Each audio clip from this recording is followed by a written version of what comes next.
Hello, my fairy tale fangs. Today I bring you the Vicky Jenson book. What is the Vicky Jenson book? Well, this is a really cool production item that has to do with a movie you may have heard of called Shrek. This dude right here. So this is kind of a production piece of Shrek, a little look into the inside, the layers of production to one of our favorite franchises. So the original movie, Shrek, was directed by a very, very talented lady named Vicky Jenson, who has had an amazing career in animation, and this is her professional portfolio. How did I get this? Good question. You didn't see anything, right? So we're just going to delve right into this, and as you can see, it's got sketches, concepts, and paintings. And I've looked through this, and there's some pretty amazing stuff in here. Some of it is available online. Other pieces, I am not so sure. But even the stuff that is online is not often seen, and I actually was not familiar with any of the pieces in here. And there's some really cool stuff. So we'll just get right into it. On the inside here, we have some storyboards from The Road to El Dorado, another one of my favorite childhood movies of all time that Jenson worked on. And Jenson was, I believe, a story artist on El Dorado, but she directed Shrek. Yeah, she actually directed Shrek and won an Oscar for the film. So how about that? So we're just going to get right in here. Wait, there's a little opening page. And it says, Vicky Jenson, director, writer, and artist. Jenson's films have earned countless awards, including the first Oscar awarded to an animated feature, recognition from the Annies, BAFTA, Cannes Film Festival, all this hoity-toity Hollywood stuff. But it also talks about how she rose through the ranks on the seminal Ren and Stimpy show. And she wasn't just like some random artist that worked on Ren and Stimpy. I looked into this, and she was actually integral to the style of Spumco and formed the show's look. I know Ren and Stimpy gets a lot of publicity these days because it was created by a pretty horrible man, a human monster, if I say so myself. But there were a lot of talented people that worked on the show, and Jenson's achievement should not be overlooked. Then she also worked on El Dorado before making her directorial debut on Shrek. So for those that are not deep involved with the Dreamworks lore, after El Dorado, or I should say during El Dorado's production, Shrek was having a really tough time getting to the finish line. The movie was actually in development hell for a long, long time. So Jenson kind of appeared later into the production process of Shrek, and her, along with Andrew Adamson, Conrad Vernon, and some very talented people, sort of picked up all the broken pieces and assembled it into the film we know today. Without Vicky Jenson, Shrek is a train wreck of a movie, so we thank her for her work. And it also says that she did art directing on FernGully, another animated 90s classic, of course, Road to El Dorado, Chicken Run, another Dreamworks classic. I was never huge on this one. I don't know, I just think the Mel Gibson character is kind of rude in the movie. I never cared for him, but I know this is a classic that a lot of people like. And then the Oscar-winning Shrek and nominated Shark Tale. So not only did she direct Shrek, but she also did Shark Tale. And then after Shark Tale, she did not return for the later Shrek movies. She kind of just retired off into the sunset and did her own thing, worked on some indie movies. But she is having a comeback. She has a new movie coming out this fall called Spellbound that is very Shrek-inspired. And this portfolio is from 2016, and I think it may have something to do with Spellbound. I actually don't know why this exists, why Jenson would need a portfolio, being a very established person in Hollywood.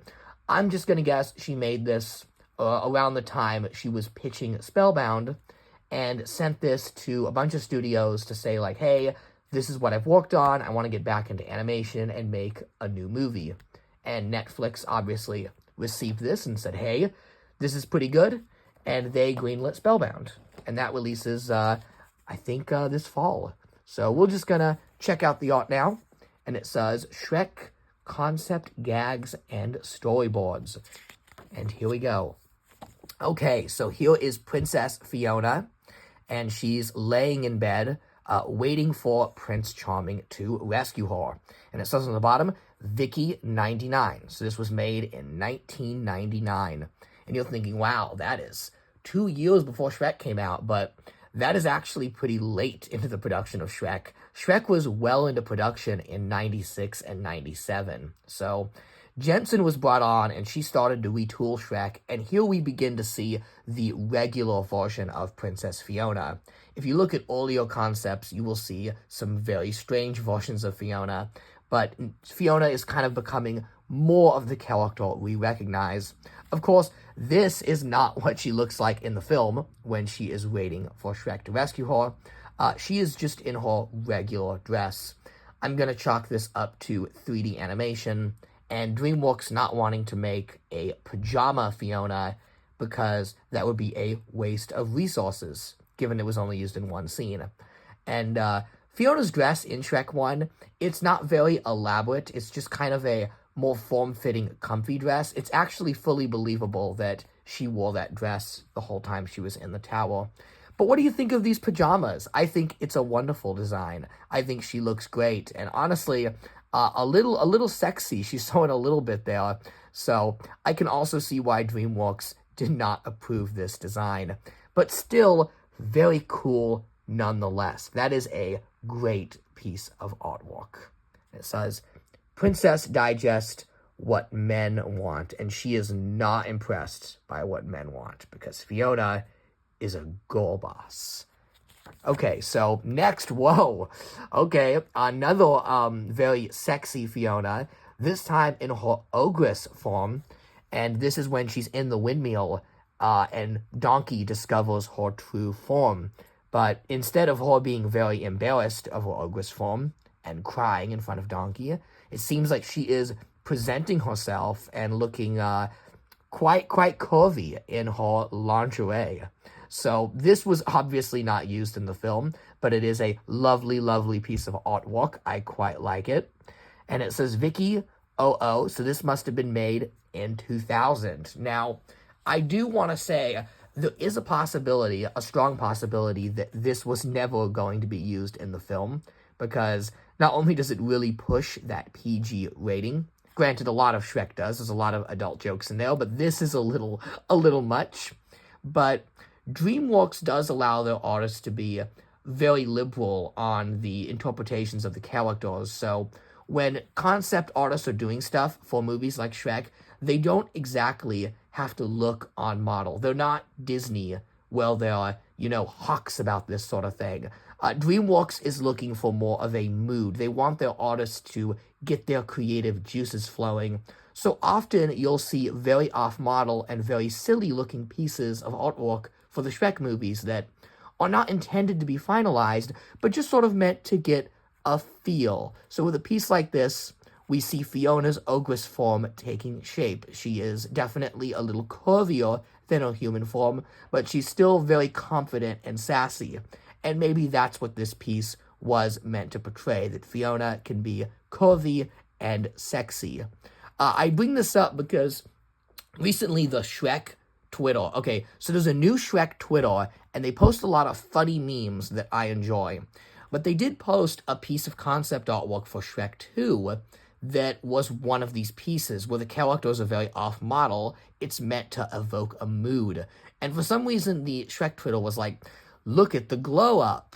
And the film press, like discussing film, was like, here's a look at Shrek and Fiona before they were finalized. And I'm like, no, first of all, that's artwork for Shrek 2. Why would the character designs not be finalized? They're going to be the same as Shrek 1 for the most part. And also, that piece of artwork is not meant to be accurate. It's meant to evoke a mood, like this one. Anyways, let's move on. There's sexy Fiona. And now we have Santa Shrek, who is huge. This guy is a chunky lad. Look at the size of him. And Donkey is very skinny. So, yeah, this is another one where, by this point in production, Shrek was a 3D movie. Like, there's no point for him to look this off model, but it's a style thing. It's meant to give you an idea of Shrek. Look how grumpy Shrek is to be Santa, and how clearly happy Donkey is. Oh, and Donkey has the little antler that the dog wears in the Grinch. So Donkey is like what, Max, right? Max is the name of the dog, and Shrek is the green Grinch. So this is another piece, again, meant to tell you who these characters are in an instant without knowing anything about them. They have kind of a Grinch and Max dynamic going on here. I'm also going to speculate that internally, this piece may have been used for a Christmas card. This happens a lot. They have, like, special Christmas cards they send out if you work on movies that are themed. Maybe that's what this was for. I don't know. I'm not a Dreamworks insider. I wish I was, though. I wish I was. Okay, here is another chonky Shrek. Look at that chonky lad. And he is with Donkey, and Donkey is kind of singing and playing with a bottle like he's in a jug band. And they've got some empty containers, TV's on, and they're very lazy, and Shrek says, I'm going to try a bad Shrek accent here. Aren't we forgetting something? And I don't know, what are they forgetting? To save Duloc, to rescue Fiona? They're just kind of chilling. But notice how the costume by this point is now finalized. Even though we're still in 99, Vicky Jenson has really cleaned up Shrek's outfit. Like, he's obviously not this huge in the movie, but he's still pretty chunky. But the outfit is finalized from the tartan pants to the tunic and belt. It's pretty good. I'm just going to give one more good look at that one, because I do like that one quite a lot. And moving on, here are all the some of the fairy tale characters. There's a witch, there's the fairy godmothers, and the dwarves. And they do look stylized, almost Mary Blair-esque. They kind of look like the Small World dolls. But these are actually very close to the final designs of these characters. I recognize this blue fairy godmother in particular because she had an action figure in the McFarlane Shrek toy line. So there's that one. And then we have some storyboards.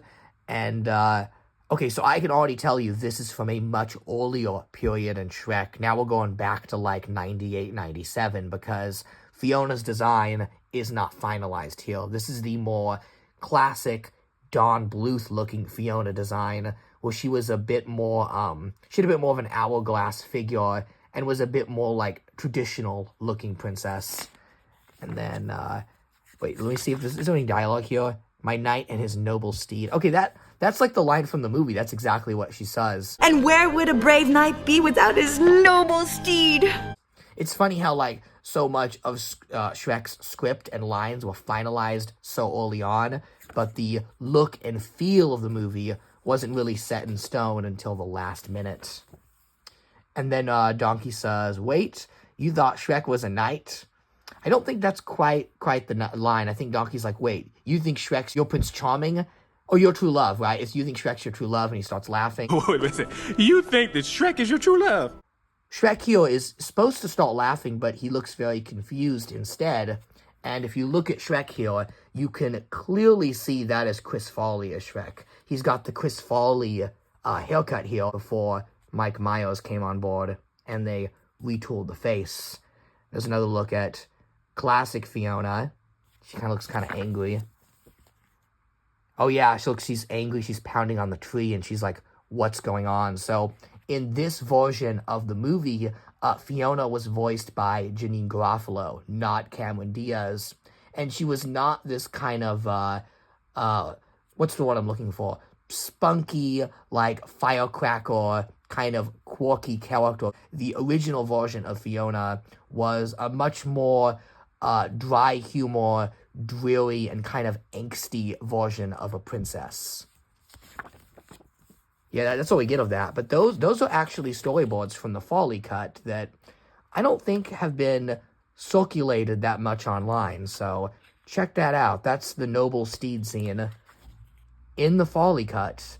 Just imagine Chris Farley, Eddie Murphy, and Janine Garofalo voicing these characters. And now we have some fun. Who's ready for some fun? Okay, here is a gentleman.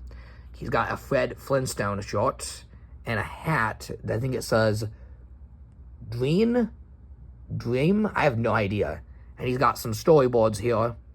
And it looks like there's some storyboards falling off the wall. And he is crying. So this is clearly a DreamWorks animator. I don't know who. Maybe you do. Let me know in the comments if you do. And he seems very stressed out, which was definitely the mood and atmosphere of a late 90s DreamWorks. A lot of these projects were delayed and missed or barely made their deadlines. I feel for the people that worked on these movies. They poured their heart and soul into them. And the final products are quite good. You would never know that any of the early DreamWorks films had production hell because the final product is so high quality. So here's an original sketch by Vicky, and it just says, "Old Punk's home," and there's an old punk lady. Very interesting. Oh, and here's some Santa girls, and it says, "Ho, ho, ho." And we have some quite scantily clad Santa ladies. Very interesting. Vicky's a gifted artist. Like, her style is very distinct and very cool. FernGully. Who here has seen FernGully?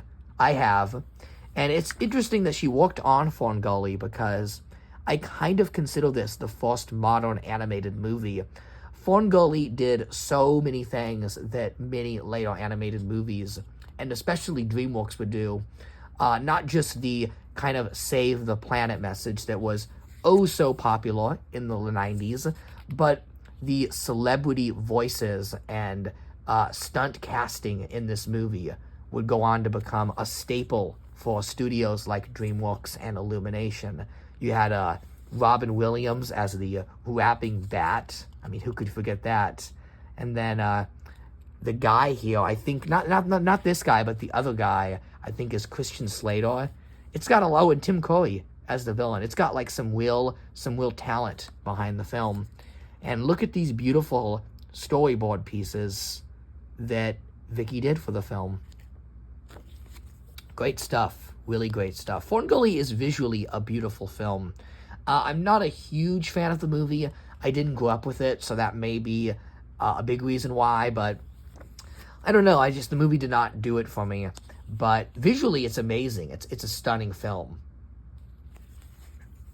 I mean, look at these backgrounds. And this translates into the movie. The final film does look like this. Even if it is a bit shallow on the plot and characters, the visuals alone do make it worth watching. And plus, Robin Williams is that rapping bat. Good lord. Okay, The Road to El Dorado, or as it was known in production, simply El Dorado. One of my favorite animated movies of all time. I watched this one a bunch on Cartoon Network. Would air it like a lot, but I really enjoy it. And here we have Chell, and it says El Dorado, City of Gold. I think that was another working title for the movie. This was another one that had so much production drama. It went into production as El Dorado, and then City of Gold, and it was going to be an R-rated film. The idea was that this would be an adult DreamWorks movie. And DreamWorks did have other adult stuff in production at the time, none of which released. Well, we got one. We got Father of the Pride, actually. I stand corrected. How could I forget Father of the Pride for just a minute? That was DreamWorks' adult show, because that show's got some pretty adult stuff in it. But El Dorado would have followed in the same footsteps and was not intended for children. The final film was kind of edited and played around with, and it's a good movie. It's solid. And here we have some lovely artwork. Check that out. Very nice. I don't have much to say on these other than the artwork is pretty and Jenson did a great job. So I will leave you, the viewer, to make what you will of these art pieces. I think they are quite nice. Oh, there's the lovely Chell, one of my favorite animated characters. She definitely makes for an interesting female protagonist. She's sassy, and I always loved that, unlike Chicken Run, we're going to go back to rambling about Chicken Run, when Mel Gibson, I think his name is Rocky, but we're just going to call him Mel Gibson Chicken, when he is revealed to be a fraud, we have like the same tired old animation scene, the Lio reveal they call it, where he comes across as a fake and she's disappointed in him and everyone mopes forever. Even the first Shrek movie has this. It's a common trope. I don't blame the writers and Vicky Jenson for including it in both, because she kind of redeems herself with El Dorado. I always loved that when Miguel and Tulio are revealed as frauds, Chell decides, you know what, I'm going to be in on the scam because I want out of here. So she is part of the ploy. Here is the horse, and I believe the horse is named Altivo, something like that. I was either right on the money or really close with that name. And here he is getting his hair braided by the ladies of El Dorado. Some El Dorado thumbnails.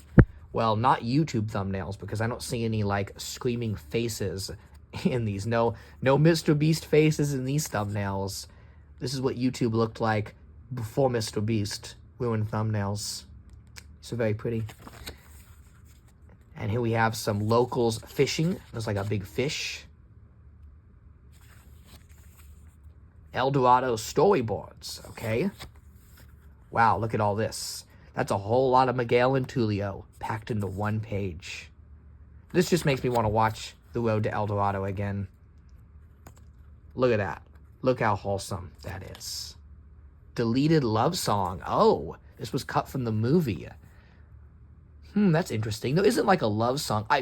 Funnily enough, the only like romantic scene is that implied. Ow!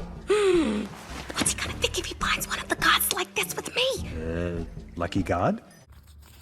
That's it's very interesting. They almost should have included this, because this would have like softened the romantic angle a little. As it is, like, the only reason they're attracted in the movie is because, they want to do it. Something like this would have added a bit more depth to both of their characters. I wonder if this song is on the soundtrack. It may be. It may be. El Dorado prologue. This is not in the movie either. Wow, look at this. This is kind of scary. This may be from the darker version of the film. I can see why this was cut. You kind of open up with a blood sacrifice right at the start of the movie. Like, granted, that's the plot of the movie. Miguel and Tulio want to save the town and stop the sacrifices, but we don't actually see a complete blood sacrifice, They're rescued before it happens. Pretty interesting.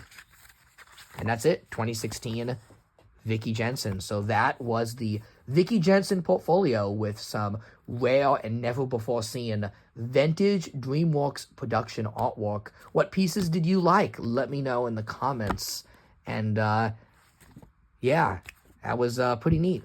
I don't have much to say other than I enjoyed looking through that.